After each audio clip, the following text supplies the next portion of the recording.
Hello everyone, आज हम लोग मिलने जा रहे हैं एक ऐसे शख्स से जिसने मिशन इंजीनियरिंग की जर्नी को बिल्कुल स्टार्टिंग से देखा है। He is Sanjay Singh. Hello Sanjay, कैसे हो? एकदम अच्छा हूँ सर, आप कैसे हो सर? मैं बहुत अच्छा हूँ। अब तो तुम बहुत बड़े आदमी बन गए हो। सर आपकी दुआ है, बस आपका आशीर्वाद और दुआ है, उसके वजह से ही मैं इतना ऊपर जा पाया हूँ। Thank you thank you thank you. तो कैसी चल रही है जॉब? एकदम अच्छी चल रही है सर जॉब। राइट। आज हम लोग बात करेंगे जो न्यू कमर्स हैं उनके लिए कि मारुति में सिलेक्शन के लिए कैसे करना चाहिए, क्या करना चाहिए, कैसे वो लोग अपने करियर को आगे बढ़ाएं, उसके बारे में डिस्कस करेंगे। बिल्कुल सर। राइट। तो संजय, आपने डिप्लोमा डाइट कॉलेज से किया था, राइट? तो मुझे अपने डाइट कॉलेज के एक्सपीरियंस के बारे में बताइए कि डाइट कॉलेज का एक्सपीरियंस कैसा रहा, कैसा कॉलेज है डाइट? डाइट कॉलेज जो है वो काफ़ी अच्छा कॉलेज है फॉर प्रैक्टिकल नॉलेज। वहाँ पे प्रैक्टिकल चीज़ें बहुत ज़्यादा अच्छे से कराई जाती है। उसका वर्कशॉप काफ़ी अच्छा है बाकी कॉलेज के कंपैरिजन में देखा जाए तो। राइट। इसके वजह से ही जो कंपनी होती हैं वो प्रेफर करती हैं पहले डाइट के बच्चों को, क्योंकि उनके पास हैंड प्रैक्टिकल नॉलेज उनके पास ज़्यादा होता है। इसलिए वहाँ पे 100% प्लेसमेंट भी है डाइट के अंदर। बेशक से टूल एंड डाई 4 ईयर का कोर्स है, लेकिन उसकी प्लेसमेंट 100% है। इसी वजह से मैंने डाइट को प्रेफर किया था कि मैं बेशक से मेरे को 4 साल लगेंगे, लेकिन मैं डाइट से ही कॉलेज करूँगा। अच्छा संजय, मिशन इंजीनियरिंग के फर्स्ट बैच के 5th स्टूडेंट थे। आपकी जो जर्नी है मैं तो बहुत अच्छे से जानता हूँ। मैं चाहता हूँ कि एक बार आप ऑडियंस को भी बताइए कि आप कहाँ थे और आज आप यहाँ नहीं, आज आप यहाँ हैं। मैं आपसे रिक्वेस्ट करूँगा कि एक बार आप ऑडियंस को ये अपनी जर्नी के बारे में आप ज़रूर बताएं। आप मिशन इंजीनियरिंग के साथ कैसे मिले, आपको किन किन प्रॉब्लम को फेस करना पड़ा, मैं चाहूँगा कि आप इन बातों को ज़रूर डिस्कस करें। ठीक है। जैसे कि फर्स्ट टाइम जब मैं मिला था भैया से, बिकॉज़ मैंने स्टार्टिंग से भैया ही बोलता आया हूँ, बिकॉज़ मेरे लाइफ में कोई बड़ा भाई है नहीं जिसने मुझे गाइड किया हो संजय क्या करना है लाइफ में, क्या अच्छा है क्या ख़राब है, कोई बताने वाला नहीं था मेरे को। तो फर्स्ट टाइम मैं एक कैफ़े में इनसे मिला था, बिकॉज़ भैया वहाँ बैठ के अपना कोचिंग इंस्टीट्यूट का पैम्पलेट वाला काम करा रहे थे। तो फिर वहीं पे एक कैफ़े के भैया हैं, उनसे मैंने कहा था कि मुझे कुछ कोर्स करना है जिससे मेरे को थोड़ा जल्दी जॉब मिल सके। तो उन्होंने इनका रेफरेंस दिया कि ये सर बैठे हैं ना, आप इनसे बात करो एक बार। तो मैं मिला भैया से मिला, तो इन्होंने मेरे से वहीं पे कर लिया क्वेश्चन कि हाँ संजय ठीक है, तुम इसका आंसर दे दो एक बार, तो अगर बेसिक क्लियर होंगे तो तुम्हें थोड़ा बहुत पता होगा इसके बारे में। और उन्होंने क्वेश्चन दिया और मेरे से नहीं हुआ सॉल्व। पता है भैया आपको? हाँ, मुझे याद है, वो क्वेश्चन भी मुझे याद है, मिडिल टर्म स्प्लिटिंग था वो क्वेश्चन। हाँ, तो मेरे बेसिक भी क्लियर नहीं थे। तो फिर भैया ने मुझे कोचिंग पे बुलाया, फिर हमने स्टार्ट किया पढ़ना। उसके बाद फिर मेरा फर्स्ट रिज़ल्ट आया पॉलिटेक्निक का, जिसमें मेरा रैंक 10,000 आया था। मेरा रैंक ख़राब था मुझे पता है, और मेरा पहला कॉलेज डाइट नहीं था, मेरा पहला कॉलेज छोटू राम था। मैंने स्टार्टिंग छोटू राम से की थी आर्किटेक्ट्स ब्रांच के अंदर, और उसके अंदर मैं करते करते 1 साल के आसपास हो गया था। तब मैं एक बार रास्ते से अपने घर की ओर जा रहा था, तो भैया मुझे कोचिंग के अंदर दिखे, तो उन्होंने वर्ष संजय अंदर आना एक बार। वो पता नहीं कोइंसिडेंस था या मेरे लाइफ का टर्निंग पॉइंट था कि इन्होंने मुझे बुलाया, संजय आजा अंदर। मैं अंदर गया। अब इनके मन में बात है कि संजय तू आर्किटेक्ट कर रहा है, इसका स्कोप तो इतना है नहीं in India, out of country है मानता हूँ, इन इंडिया में इसका इतना स्कोप नहीं है। तो एक काम कर, तू पॉलिटेक्निक फिर से स्टार्ट कर, फीस मैं दूंगा, तेरी फॉर्म की फ़ीस मैं दूंगा, कोचिंग की फ़ीस मैं दूंगा। लिटरली मेरे आंखों में आंसू आ गए थे उस दिन की जब भैया ने मुझसे, मतलब एक सर होके, बिकॉज आज के टाइम पे इतना कोई नहीं करता कि आपके लिए कोचिंग फ्री कर देगा, फॉर्म के पैसे वो दे देगा। तो भैया ने मुझे अपॉर्चुनिटी दिया कि संजय तू फिर से कर, बिकॉज मुझे लगता है कि तू और अच्छा कर सकता है। तो फिर हमने, और वो मेरे पास सिर्फ 1.5 महीने का टाइम रह गया था करने के लिए, बिकॉज एग्ज़ाम बहुत नियर आ गए थे पॉलिटेक्निक के। फिर लेकिन मैंने with college, with my end semester exam, मैंने स्टार्ट किया पॉलिटेक्निक। उसके बाद मुझे याद है संजय, मैंने सिर्फ बोल दिया था उस टाइम में, लेकिन उसके बाद जो शॉर्ट पीरियड बचा था, लगभग 2 महीने का टाइम था, 1.5-2 महीने का, और वो शॉर्ट पीरियड जो बचा था उसमें तुमने इतनी मेहनत की थी, इतनी मेहनत की थी, सीरियसली मुझे अपने आप पर प्राउड फील होता था कि संजय को मैंने ये डिसीजन दिया और मेरे डिसीजन को तुमने बहुत सही प्रूव करके दिखाया। तो भैया साथ थे आप हमेशा मेरे, इसलिए मैं इतना कर सका। बिकॉज इतने शॉर्ट टाइम में करना किसी के बस की बात नहीं है कि जो मेरी पहले रैंक 10,000 आई थी और एकदम से अभी इतनी अच्छी रैंक आई मेरी, वो सब आपकी ही मेहनत है कि जब आपने मुझे इतना चांस दिया। अच्छा संजय, मैं आपसे एक चीज़ पूछूंगा यहाँ पर, रियल में ये मिशन इंजीनियरिंग 2014 से ये कॉन्सेप्ट रहा है मिशन इंजीनियरिंग का। मैं बता भी देना चाहता हूँ कि मिशन इंजीनियरिंग का एक ये कॉन्सेप्ट रहा है कि हम हर एक बच्चे के ऊपर, हर एक फैकल्टी मेंबर उस बच्चे के ऊपर बात करता है, और यही कहीं ना कहीं इसका रीज़न था कि हमें ये पता था कि संजय जो खड़ा है जहाँ पर, वो सही जगह पर खड़ा नहीं है। लेकिन ऐसी कौन सी कमी रह गई आपके पास कि आपकी रैंक 10,000 तक चली? जैसे मैंने आपको कहा था स्टार्टिंग में कि मैं उतना ब्राइट स्टूडेंट नहीं था, मेरा बेसिक क्लियर नहीं हो पाया था उस टाइम पे, इसी वजह से लैक ऑफ कॉन्फिडेंस कह लीजिए आप, और बेसिक क्लियर ना होने की वजह से मेरी रैंक इतनी ऊपर चली गई थी। तो इसी वजह से फिर जब सेकंड अटैम्प्ट मैंने किया तो वो जो चेंजेस आए थे मेरे अंदर, वो भैया को काफ़ी अच्छे से पता है, बिकॉज मिशन इंजीनियरिंग के हर एक फैकल्टी ने मेरे पे ध्यान दिया था। चाहे वो साइंस के अंदर जो बायो होता है, फिजिक्स होता है, केमिस्ट्री होता है, हर एक चीज़ को डीपली मुझे हेल्प किया गया उसके अंदर। मैथ्स के अंदर मेरे से स्पेशल मेहनत करवाई गई वहाँ पे। रात भर बैठ के हमने किए पढ़ाई वहाँ पे, हम रात को सोए भी हैं वहाँ पे। हम बस घर जाते थे खाना खाने के लिए, फिर घूम के वापस कोचिंग में कि इस बार तो फाड़ देना है, बस इस बार कुछ ना कुछ करना है लाइफ में। तो फिर सेकेंड अटैम्प्ट आया, फिर मैंने डाइट ज्वाइन किया। अक्सर बच्चों को प्रॉब्लम ये रहती है कि सर हमारा 1 साल पीछे चला गया। क्या आपको ये कभी प्रॉब्लम फेस नहीं हुई? ये क्वेश्चन मैंने भैया से कहा था उस दिन कि भैया मेरा लाइफ का 1 साल वेस्ट हो जाएगा। तो मेरे जो भैया ने बहुत अच्छा आंसर दिया था कि संजय तू अभी का देख रहा है 1 साल, लेकिन तू बाद के 20 साल नहीं देख रहा कि तुझे बाद में कितना इशू फेस करना पड़ेगा खराब कोर्स करने की वजह से। तू 1 साल मत देख, तू आने वाले टाइम के साल को देख कि तू अगर अभी अपने आप को चेंज कर लेगा तो आने वाले तेरे 50 साल अच्छे हो जाएंगे।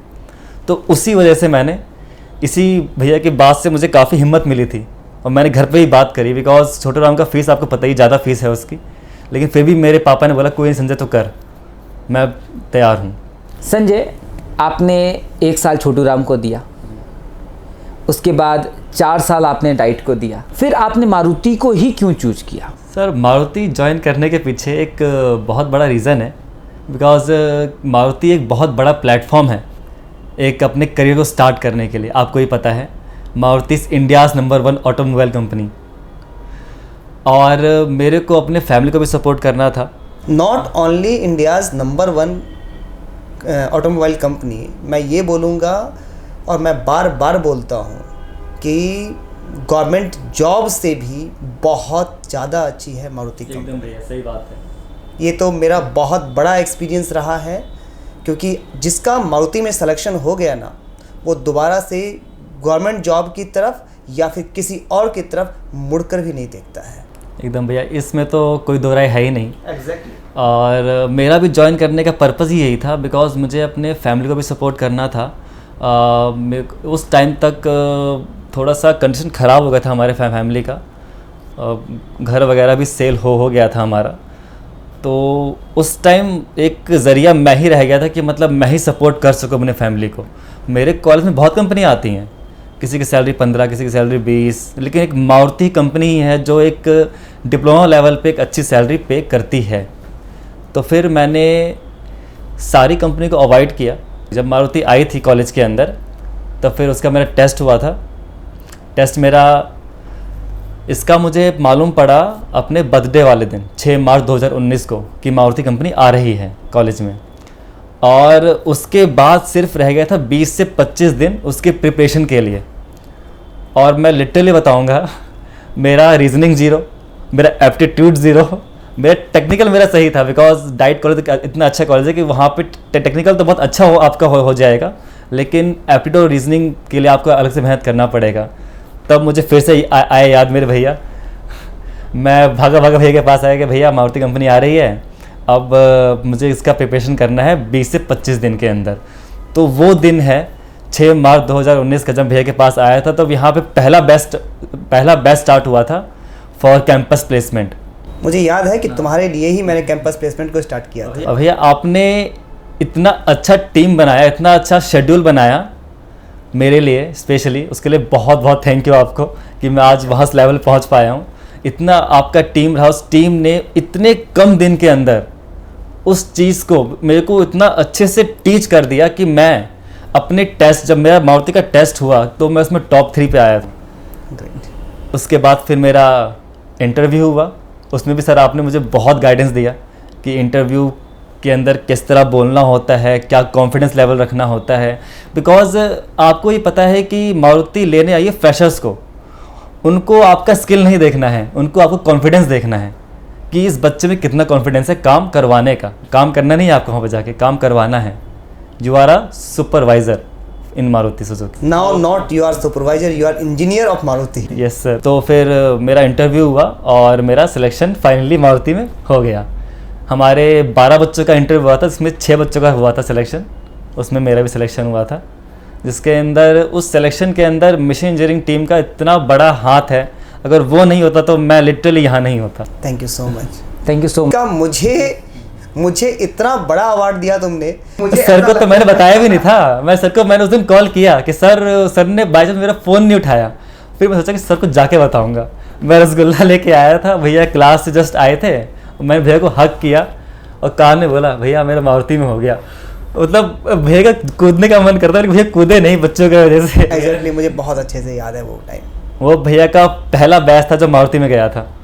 मतलब उनका यहाँ पे कैंपस प्लेसमेंट का पहला बैच फॉर मारुति और पहला बच्चा ही मारुति के अंदर प्लेस। और मेरे साथ जो मेरा दोस्त था सुरेश, उसका भी हुआ था। तो मशीन इंजीनियरिंग का टीम मतलब इतना ट्रस्टेबल है। हम जो 12 बच्चे जो इंटरव्यू देने गए थे, उसमें से 2 तो हम मशीन इंजीनियरिंग के ही थे, और मशीन इंजीनियरिंग की जो मेहनत थी उसको, उसी वजह से हम दोनों का सिलेक्शन मारुति में हुआ।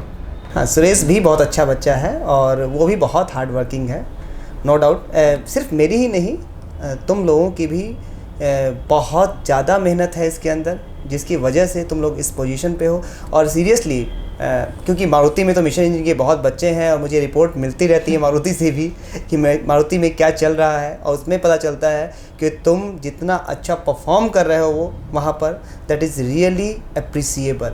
क्योंकि जो वहाँ पर रैंक्स मिल रहे हैं, वहाँ पर जो ग्रेड मिल रहे हैं, जो तुम लोगों का ग्रेड सिस्टम होता है, मुझे सब मालूम चलता रहता है वहाँ पर। तो दैट इज़ रियली अप्रिशिएबल, और मैं सीरियसली तुमको बेस्ट ऑफ लक विश करना चाहता हूँ कि ऐसे ही तुम बढ़ते रहो, थैंक यू भैया, ऊंचाइयों को छूते रहो। बस भैया आप साथ रहेंगे तो हम बहुत कुछ कर लेंगे हासिल अपने लाइफ में। और अच्छा संजय, मारुति में जो बच्चे जाने वाले होते हैं या फिर जो जाने का सोच रहे हो, मारुति में ऐसी कौन सी खास बात है कि जो अदर कंपनीज के अंदर नहीं है? सर मैं आपको टॉप की 3 बातें करता हूँ एक्सप्लेन, जिसके अंदर सबसे पहली बात, ये इंडियाज़ नंबर 1 कंपनी है। सेकंड, ये पॉलिटेक्निक के लेवल के स्टूडेंट्स को हायर पैकेज प्रोवाइड करती है बाकी कंपनीज के कंपैरिजन में। और तीसरी सबसे इम्पॉर्टेंट बात, यहाँ पे जॉब सिक्योरिटी है। इसके बाद आपको कहीं और मुड़ के देखने की ज़रूरत नहीं है कि हाँ मुझे ये भी करना है वो भी करना है, नहीं। और आप अभी की बात देख लीजिए कि जब कोविड आया, हमें कोविड के टाइम पे हमारा इंक्रीमेंट भी हुआ, हमारी घर बैठे बैठे सैलरी भी आई। मतलब कंपनी ने हमारा पूरा ध्यान रखा कि हमारे एम्प्लॉयज़ को कुछ लॉस ना हो उस कोविड के वजह से। अच्छा संजय, आप अपने जूनियर्स को फ्यूचर को लेकर क्या रिकमेंड करना चाहेंगे? सबसे पहले तो उनका गोल क्लियर होना चाहिए, उन्हें करना क्या है। जैसे कि आप कोचिंग की बात ले लीजिए। कोचिंग, मेरे पास बहुत कम टाइम था अपने आप को प्रिपेयर करने के लिए, लेकिन अगर उनका पहले ही माइंड क्लियर रहे कि मुझे मारुति में ही जाना है, तो जब मशीन इंजीनियरिंग का बैच स्टार्ट होता है कैंपस प्लेसमेंट वाला, तभी वो ज्वाइन कर ले यहाँ पे आके, कि उसे तब पता रहेगा मुझे क्या करना है, कैसे करना है और कब कब करना है। तो उसे मिशन इंजीनियरिंग जो टीम है वो उन्हें अच्छे से गाइड कर पाएंगी, उनके पास भी टाइम रहेगा आपको गाइड करने के लिए। और जैसे कि आपको ये पता है कि जो कंपनीज होती हैं वो आपके अंदर एक्स्ट्रा स्किल भी ढूंढती हैं कि इस बच्चे के अंदर बाकी बच्चों से हटके क्या है, तो आप उसके लिए कुछ एक्स्ट्रा कोर्स भी कर सकते हैं, like AutoCAD, NX, CAM software. पहली बात जो बताया, कोचिंग टाइम से ज्वाइन कर ले, अपने अंदर स्किल ऐड करे और अपना गोल, जब अपना मोटिव उस पर फोकस रहे, तो अगर वो 2-3 चीज़ें अपने अंदर वो कर लेगा अच्छे से मैनेज, तो अपने लाइफ में मैं डैम श्योर कहता हूँ सक्सेस कर लेगा। सर मैं एक लाइन बोलना चाहता हूँ अपने जूनियर्स के लिए, अगर आपकी परमिशन हो तो मैं क्या वो लाइन बोल सकता हूँ? डेफिनेटली। वो एक सॉन्ग ही है जो मतलब उस गाने से मुझे बहुत हिम्मत मिली है, और बेशक से मैं वो भी आपको बोलना चाहूँगा कि हासिल कर ऐसा शिखर कि पर्वत की भी नज़रें उठें। Thank you so much Sanjay, अपना कीमती टाइम देने के लिए। जब बड़े रिस्पॉन्सिबल पर्सन बन चुके हो एक कंपनी के लिए, तो उस टाइम में हमारे लिए और आने वाले फ्यूचर के बच्चों के लिए जो तुमने टाइम निकाला, उसके लिए really thank you so much.